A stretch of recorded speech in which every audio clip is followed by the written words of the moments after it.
now listening to Wealthy Sisters Radio Show. We're now listening to Wealthy Sisters with Deborah Grovner.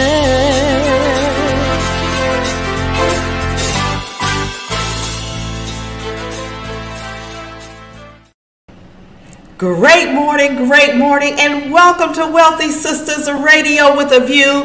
I am Deborah Hartnett, your host, and I am super excited and truly grateful for you to share this space and time with me today. And I promise you, will be well worth your time. So what I need you to do right now is text, message, let everybody know. If you're watching this show, it's recorded. If you're watching it right now live, you want to let everybody know they want to tune into this show today.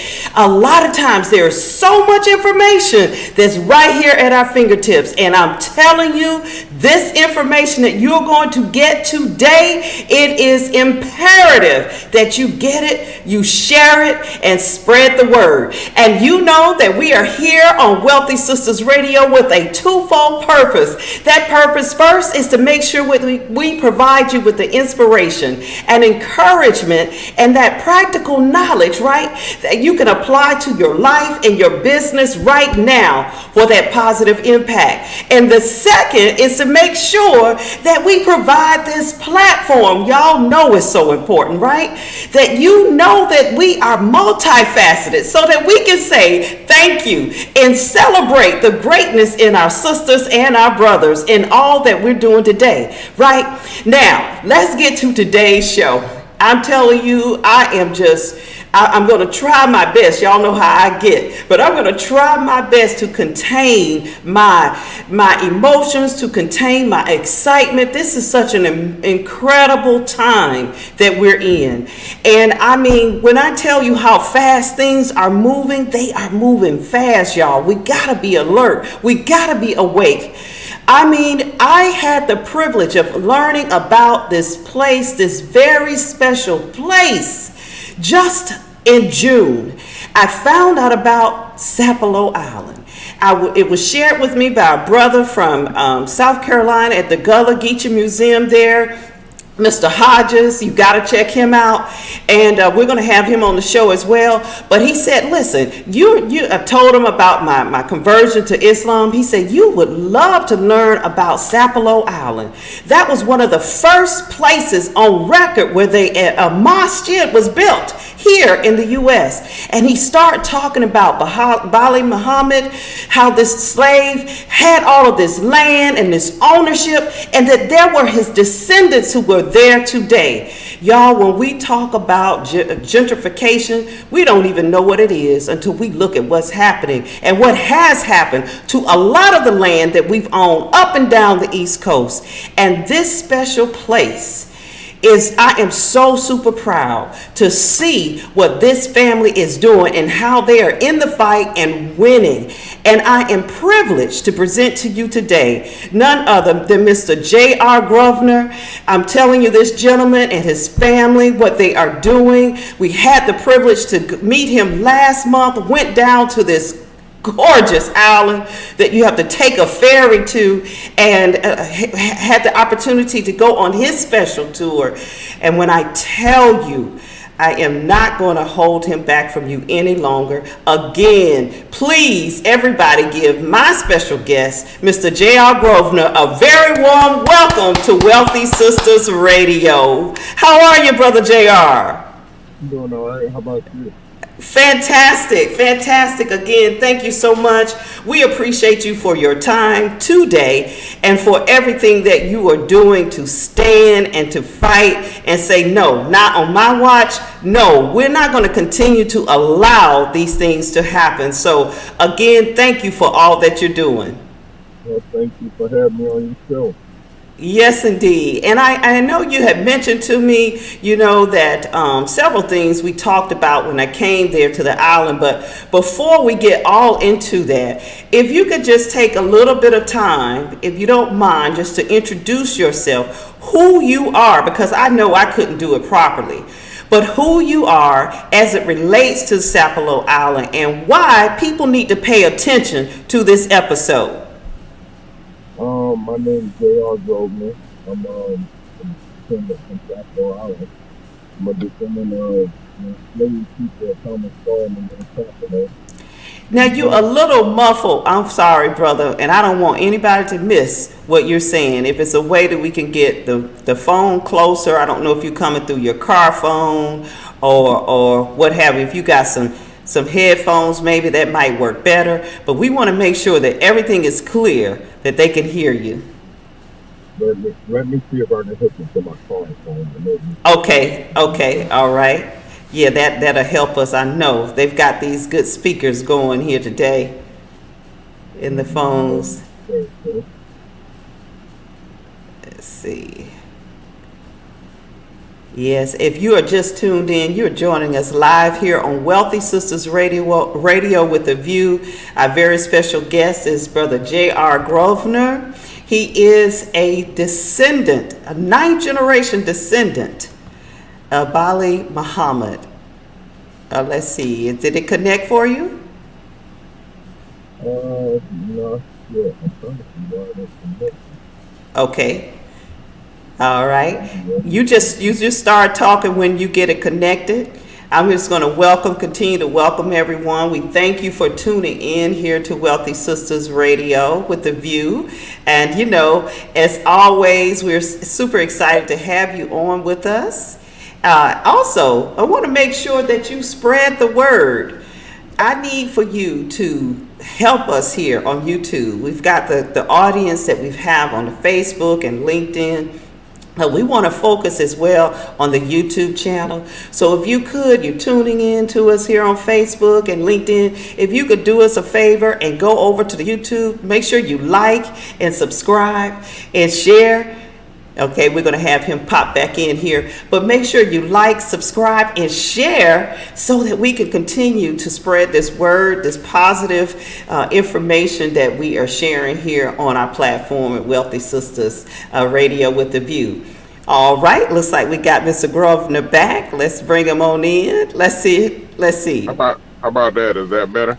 Hey, alhamdulillah, that's on point. Thank you so much for that. And you were telling us who you are and why do people need to pay attention to what's going on at Sapelo Island?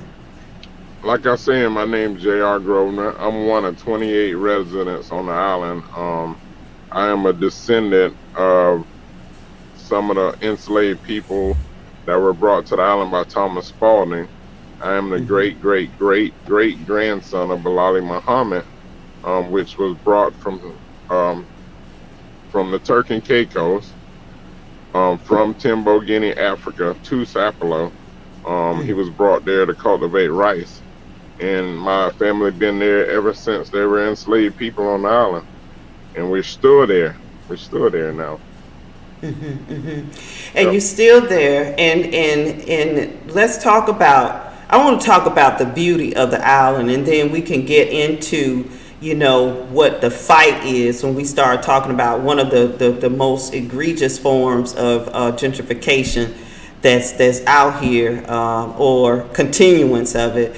Let's just talk about this island, how you have to get to it, and I mean what you shared with us on the tour. I'm telling you guys, it is one of the most beautiful places that you wanna step your foot on. Well, Sapelo is about 18,000 acres, about 15 miles long, 4 wide. Most of it is a wildlife preserve. The island was purchased by Tom. It was owned by Thomas Spalding, then sold to Howard Coffin. Then R.J. Reynolds, the tobacco millionaire, bought the island. And after he died, he sold part of it to the state of Georgia. And after he died, his wife sold the rest of it to the state of Georgia. And they had it written up as a wildlife preserve. But we got our land on the island, after slavery, people was given 40 acres and a mule, then it was taken back. And when people were freed, some of my family members got together and they started purchasing land on the island. And that's when we've been to the island ever since.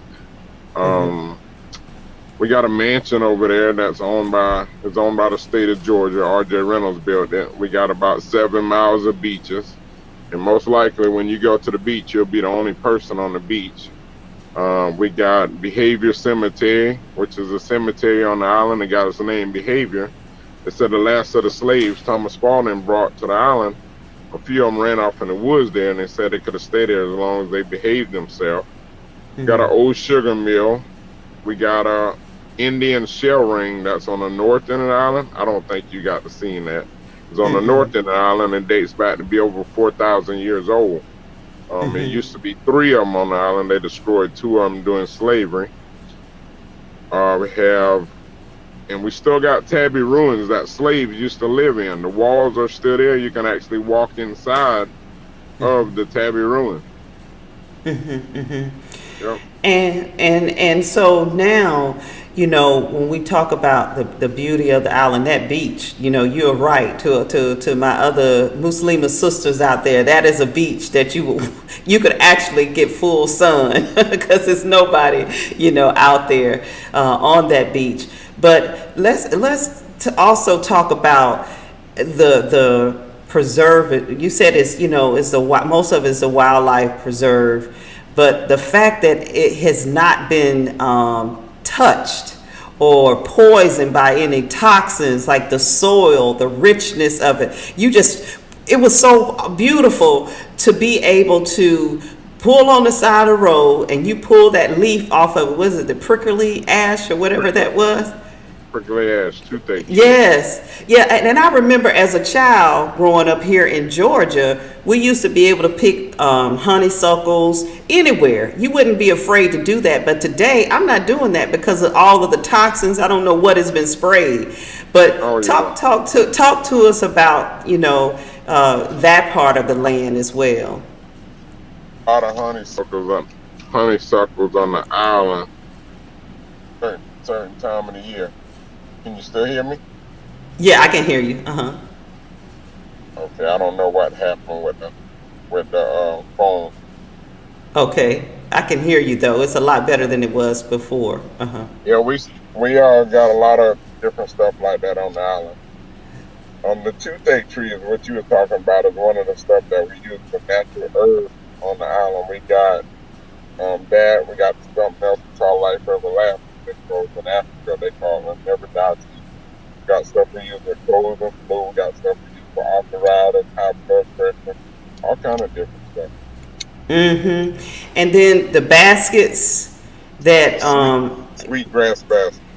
Yeah, that your mom also makes and all that. These are part of our customs that were our ancestors used, that you all. The reason why I'm asking you to talk about it, because we have been taught here over in the States, and I know for me, my whole idea of any of our culture maintaining was just most of it's been watered down. But when you go to a rich place like yours and see that you guys have been able to maintain a lot of our customs, that's why I wanted you to share that with our audience today. Yeah, the sweetgrass basket. If anybody familiar with Charleston, South Carolina, the sweetgrass baskets are the same baskets that they make in Charleston. And the sweetgrass baskets originated from Africa, and they did it to carry stuff around. One of the most popular baskets is the rice family. When they used to beat the rice, they would put rice in the basket and fan it in the air, throw it up in the air, that way the wind blows the shaft away from the rice. But of course now we make baskets to sell to tourists, because that's another source of income on the island. We on the island, there's not a lot of jobs on the island. One of the main employers on the island is the University of Georgia and the state of Georgia. And the University of Georgia do not employ anybody from the island. So as far as the jobs and stuff on the island, there's a lot of discrimination going on with the jobs and stuff on the island. The state of Georgia employ only a few people on the island, but of course, we don't get good jobs on the island. One of the stuff that we're facing on the island now, I don't know if you read about it. We just settled a lawsuit. We filed a lawsuit about 4 years ago against the state of Georgia and against the county.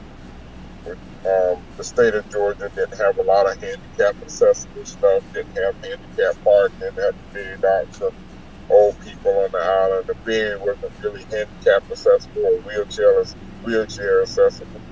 So if you notice when you're there, they're building a new dock on the main. But the Yes, I remember. new dock was built on the island. I think it was like a 30-something million-dollar lawsuit that actually got the state getting them on track. But the county we just settled.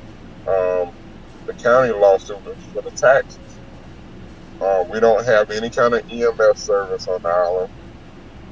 They charge us for the green cans that you probably get in the city when they pick up the trash can. They've been charging us that for the past 4 or 5 years, but we don't get the service. We get charged a 911 tax, and an ambulance can't come to the island.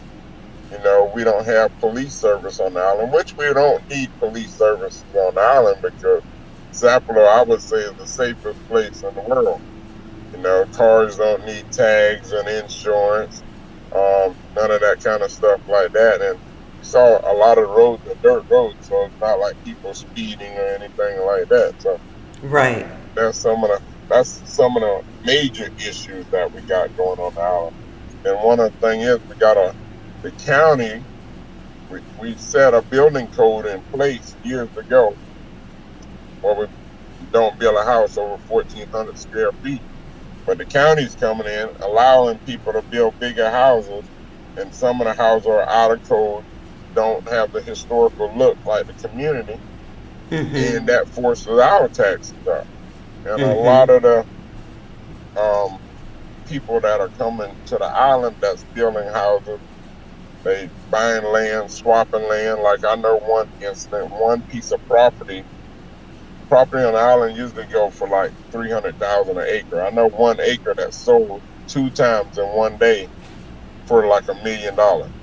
So what that do is the person that lived next to you, this little old lady, a little old man, it forces their taxes up, and they're living off a fixed income. So, and most of the people who are doing that are Caucasian. Yep. And let's talk about the land, and I'm so glad you went right into, what some of the things the injustices that are taking place and what you all are fighting for. Let's go back to what you shared on the tour about the land that your family owned, Raccoon Bluff, and how you all were moved down to Hog Hammock, which I know is to be Hog Hammock, correct? Or if I'm saying that correct, how they've changed the names. The real name is Hog Hammock Community. And the way it's got its name, Hog Hammock, back during slavery, is a family that lived in that area that used to raise hogs. Most everybody on the island got their name from what they used to do back during slavery. Like my name's Grovner. They said my family used to tend to the grove as walkers. They said walkers used to herd animals. Bailey, they said, used to help bale the hay and cotton and stuff. And the Halls, which their last name was Hog, they used to raise the hogs on the island. But Raccoon Bluff, well, we had about 8 different communities. Raccoon Bluff is just one community. Raccoon Bluff was the first and the largest community on the island, which was purchased after slavery by freed black men. They purchased like, I want to say it was like 700 and something acres. Then they started selling it off and breaking it off amongst family members. R.J. Reynolds, what he did when he bought the island, he had a generator house on the island because there wasn't any electricity. He ran electricity from the south end of the island straight to Hog Hammock Community, which is the lowest part of the island as far as elevation. He ran the electricity there, and he told people if you move into Hog Hammock, it will give you electricity. Of course, electricity was a big thing. People can get TV, get light, get refrigerators and stuff like that. Some people did it. A lot of people refused to do it because when he swap land with people. He would give people like 5 acres for 10 acres. Mhm. He would give people like 5 acres for 10 acres. And the ones who, a lot of people that refused to do it used to work for R.J. Reynolds because he was one of the main major employers on the island.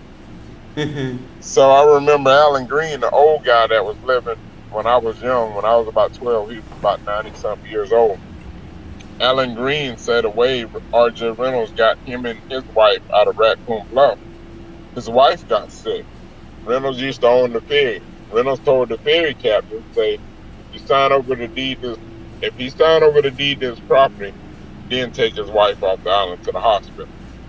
You know, and right now, what we going through on the island, when I was a child, I was the only child on the island. The next people over me is probably like in their 50s. Ones Mhm. under me is like 10 years younger than me. And the way I feel, the state of Georgia is doing the same thing now with the ferry Mhm. schedule because they don't really employ people on the island, or the university don't employ people on the island. But if you come to the mainland and get a job, the last ferry that's going back to the island is at 5:30. And Mhm. if you work in Savannah, if you work in Brunswick, and you get off of work at 4:30 or 5 o'clock, there's no way for you to make it to the ferry in time. So one thing we were doing over the years is trying to get the state to change the ferry schedule to a later ferry, maybe a 9 o'clock ferry or something Mhm. like that. So of course, what the state did, they said, well, we're going to look into it. They go to the island. Everybody on the island did not participate in the lawsuit, which is a shame. But the Mhm. um, divide and conquer tactic is still going on the island. So what they Mhm. do, they go to all the people who didn't join the lawsuit, and they say, "Oh no, the ferry's fine." They're older people. They're not going nowhere. They're not. A lot of them not working anymore, so they don't have Mhm. to get a job on the mainland. Mhm. So what they did, they didn't change the ferry schedule because they said, well, people are comfortable with the ferry schedule.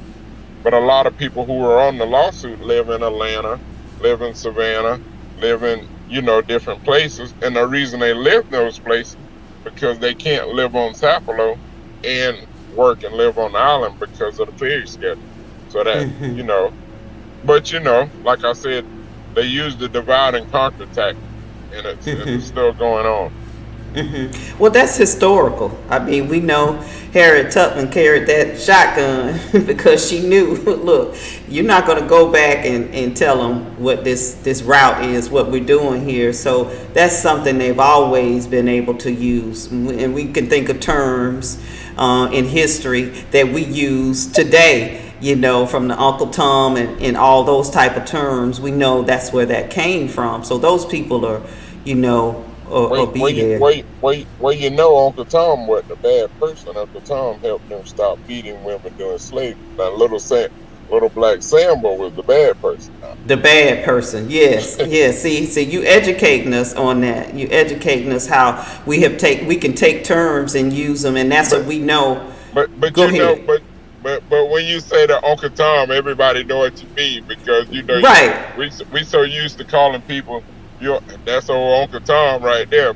But I right. get what you're saying. Yeah. You're right, right. But I mean, you educated me right there on that. So I definitely gotta a look up and learn more about that. But we both understand the whole concept of people. And I've seen some of the videos and doing the research. I could kind of see, just from that. That divide and conquer for that, because for certainly for elders, I mean, why wouldn't you want to have the youth to maintain the island, the richness, the culture? If you how you going to pass it on, Yeah. there Yeah. as well. So with that, the whole point of what you're saying, just to bring that to everyone's attention, when you're talking about the ferry, what's the big deal?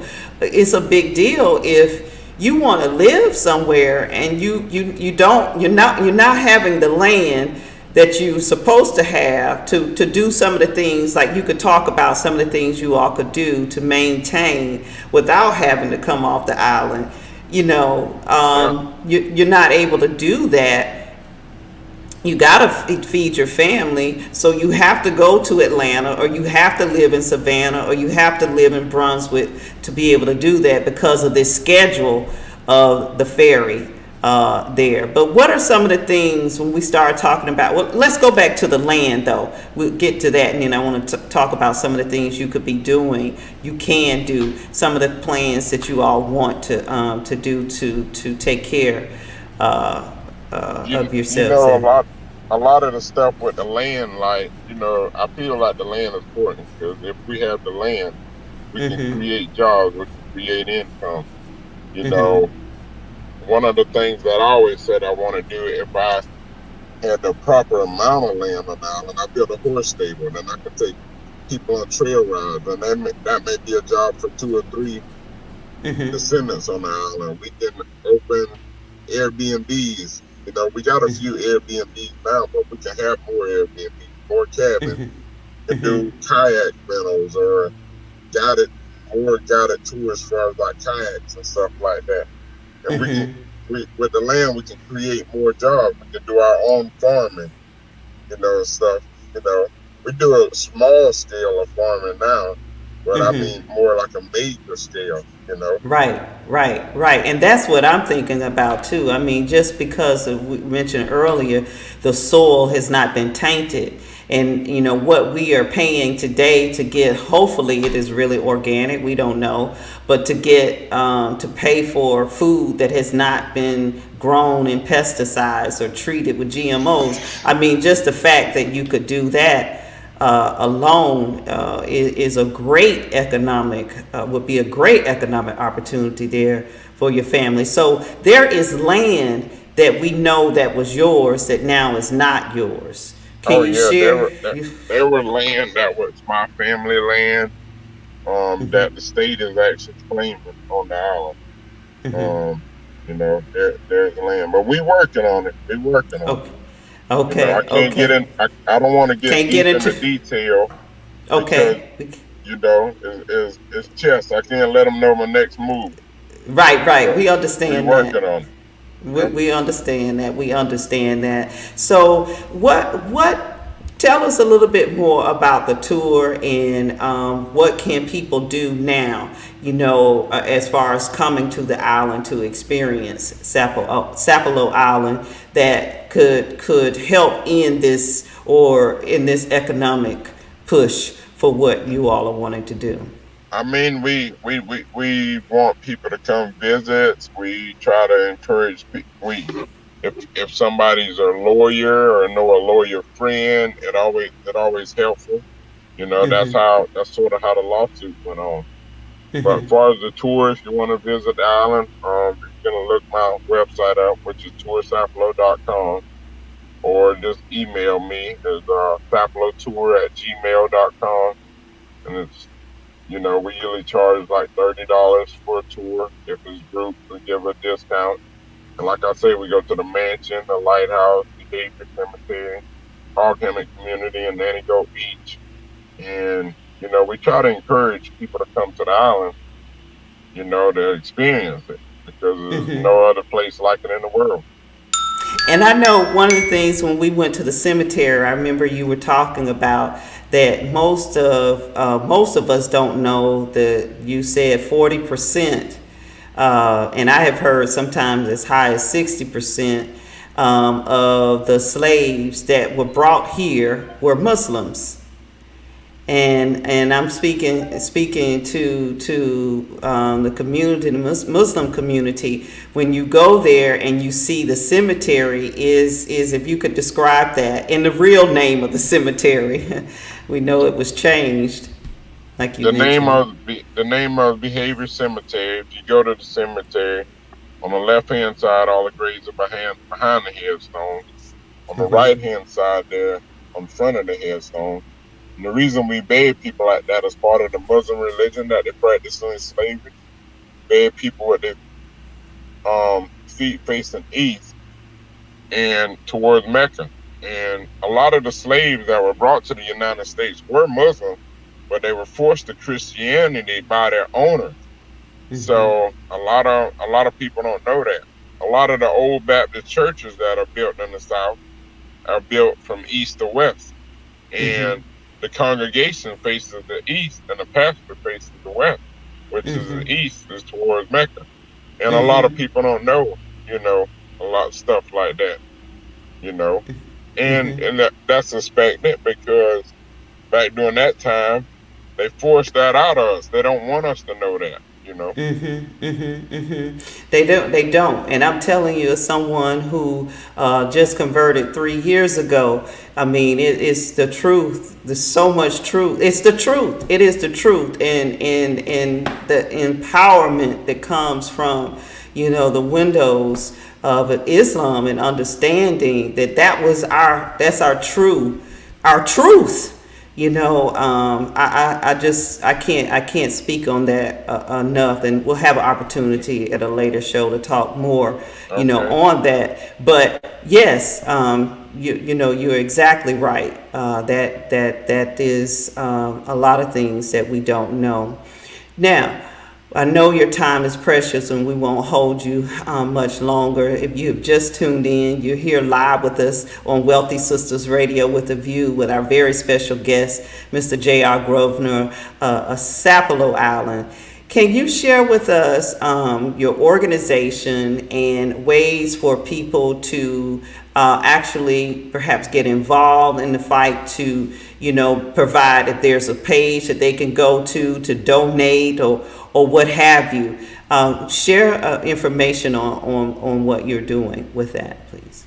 Um, I got an organization called Black Land Matters, and of course I think it really does matter because back after slavery, black people in the United States had about 14 million acres, but now we're like, as far as owners are less than 14 million acres, but now we're like less than 4 million acres. I have a GoFundMe set up. It's on the Sapelo Island Black Land Matters, and we mostly use the GoFundMe for. We actually surveyed some of the land that we're fighting to get back. We paid lawyers to do legal work, and matter of fact, I just left out of court 9 o'clock this morning with probably about 10 other family members from the island. That we're actually going to start working on a case that some people are trying to steal some land on the island. Okay. So it's ongoing. It's been going on ever since I could remember me walking in the meetings with my parents, never really understanding what it was about. But the fight is starting to slow down now because I'm older. I got cousins that's older, and we're more focusing on saving the land. So give me the website again so I can make sure I put that up so people can see it. They can go to the page. It's The website for the tour is www.toursapelo.com. okay. So we're gonna put toursapelo.com and My email address is sapelotour@gmail.com. okay. And the GoFundMe stuff is Black Sapelo Island Black Land Matter. Okay. So we got that. All right. And let me just create a new one here. The GoFundMe one more time. Sapelo Island Black Land Matter. Okay. Sapelo Island. Blacklandmatters.com. Or that's the GoFundMe. You saying the it's up GoFundMe. under? Yep, Okay. that's Okay. Black Land Sapelo. Okay. Black Land Matters. And is that matters or matter? Matter. Okay. Matter. Okay. All right. So we'll make sure we add that there. Okay. All right. Well, again, we know your time is precious. We want to continue to pray for you and pray for your family, to encourage everyone to go to the Sapelo tours and to toursapelo.com. They can learn more there, as we just shared, and I'll also put that back up so they can see your email to reach out to you to book a tour. I'm telling you, I'm looking forward to coming back real soon. I'm trying to get my husband we'll get our schedules together, just to be able to experience. I mean, just the air and you could just, it's an energy there that just draws you to it. And I mean, it's nothing like seeing all of the things that what you all were pointing out to us that you are doing. I mean, I just want everyone to know. A lot of times when we have people to share, and you see people online talking about, well, we're going to do this, we're going to do this. No, I saw it with my two eyes. They are doing what they say. I saw where they got the new docks and where you showed me where people were driving off. Brother Reginald said people were driving off one day a lady drove straight overboard. Wow. She didn't drown.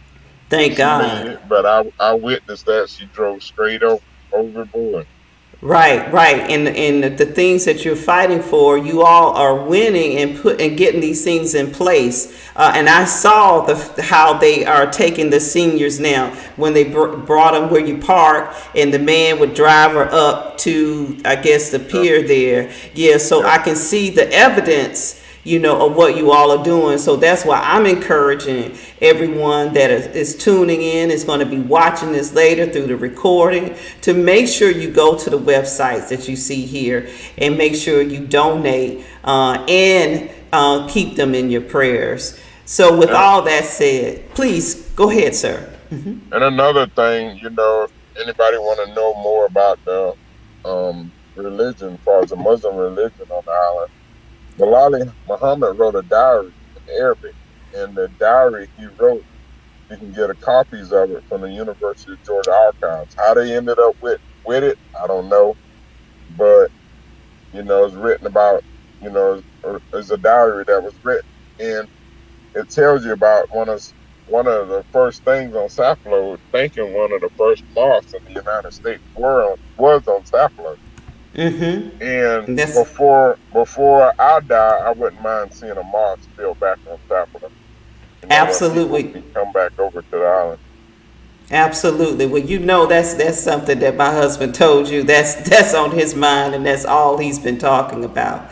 Is being able to see that there in his rightful place. First in the beginning there, and I'm so glad I didn't make my note. I forgot to make a note on that to talk about the writings, and I will include this on our content down in the link below there on our YouTube channel, to make sure people can be aware of that book and the translations, because it is definitely it's like fiqh. It's like law. We know this in the Islamic religion. So definitely, anything else you have to share with us before we know that your time, like I said, is precious, and you got a lot of fighting to do. We want to make sure that we honor that time. But in closing, what would you share with our audience today? Well, just try to come to the island, look up what's going on the island, and but we can use your support any kind of way. But I don't want to say too much. If I tell them everything, they won't come to the island. They're going to know it. Yeah, that is so true. Isn't that amazing? Yeah, you just got to go see it. I just can't tell you. You just got to go see it. You got to go experience it for yourself. And how do you get there? It's a quick drive, or fly in to Savannah or Brunswick and take the ferry fly over. in Savannah, Brunswick. About 4-hour drive from Atlanta. Pretty easy drive. Matter of fact, I was in Atlanta yesterday. And pretty easy drive. All right. Well, next time you come up, we told you now, you can't sneak up in here. Yeah, I came. I can cook now. The night before and left out the next morning. So I know. We're just teasing with you. We want to make sure you know that invitation is always there. So once again, Brother JR Grovner, thank you so much for your time. Thank you so much for everything that you're doing, and we're going to continue to keep you and all of your family in our prayers, in protection from All God right. as well. All right, all right. Well, thank you to everyone that's tuned in today with us on Wealthy Sistas Radio. Please make sure you join us next week, right here at the same time at 11 a.m. We have an incredible show. I'm telling you, I'm not going to tell you who it is. It's a special guest. You got to be here to find out next week. And also make sure you remember to like and subscribe and tell everybody that we are back on the show. We're back live, and we want to make sure that you're getting everything that you need to empower your life. With all that said, we wish you and yours the best of everything great. We'll see you next week. Bye now. Get your copy today of Wealthy Sistas, Powerful Personal Stories Proving You Can Do It Too. This has been another episode of Wealthy Sistas Radio. Thank you for joining us. Catch the full hour encore Thursdays 2 p.m. to 3 p.m. Eastern and 24/7 at wealthysistasradio.com.